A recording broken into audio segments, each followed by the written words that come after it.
వేళకి కరెక్ట్గా 2025 సంవత్సరం 4వ తారీఖు 3వ నెల 2024 సీఎం డేట్లో డివివి ప్రసాదరావు గారి కార్యక్రమం సంగీత సాహిత్య నీరాజన అందించాలి. అప్పట్లో 3 నెలల కార్యక్రమాలు సాగుతా ఏంటి అనుకున్నాను వెళ్ళిపోయిన తర్వాత. కానీ మన డిప్యూటీ కమిషనర్ పైడితలమ్మ వారి ఇన్ఛార్జ్గా ఉంటుంది. డిప్యూటీ కమిషనర్ కార్యనిర్వహణ మానసస్సులో ఉంటూ ఇక్కడ పైడితలమ్మ వారి దేవస్థానం ఇన్ఛార్జిగా పదవి బాధ్యతలు తీసుకున్నారు.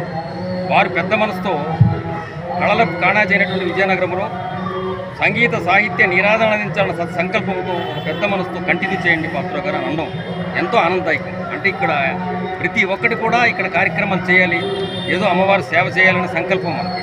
ఇందులో వచ్చిన కార్యక్రమాలు ఎవరు ఏ కళాకారులు ఏ విధంగా ఏ కళారూపాలు ఇక్కడ ఇవ్వాలనుకున్నా, అమ్మవారి సన్నిధిలోనే ఇవ్వాలనుకున్నా అమ్మవారి తాలూకా ఆశీస్సులతోనే చేస్తున్నారు. ఒక రూపాయి కూడా ఆశించకుండా.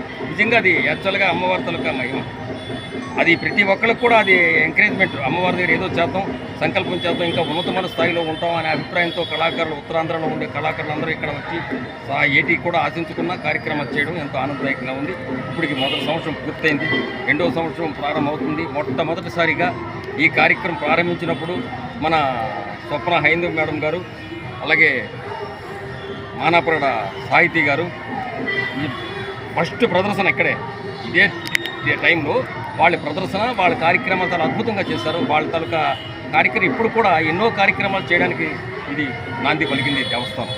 అలాగే మన ధవళ సర్వేశ్వరరావు గారు కూడా ఒక మంచి కార్యక్రమం ఇక్కడ అందించారు స్టార్టింగ్లో. వీళ్ళంతా ఉండబట్టి ఈ కార్యక్రమం నడుస్తుంది. ఇంకా గడవాలని, ఇంకా నడవాలని, అమ్మవారి ఆశీస్సులు అందరం పొందాలని, మనమంతా బాగుండాలని కోరుకుంటున్నాం. ముఖ్యంగా ఇంకొకటి, ఈరోజు పైడితలమ్మ వారి పాట మనం 2 పాటలు ఆవిష్కరించాం. వెంటనే మన మానాపురడ శేషాద్రి గారి కుమార్తె అయినటువంటి సాహితీ గారికి వెంటనే అడిగినంటే ఆవిడ 4 రోజుల్లో రాసి పాట అందించారు. ఎంతో ఆనందదాయకంగా ఉంది. ఆ పాట అద్భుతంగా ఉంది. జై పడి మాకు.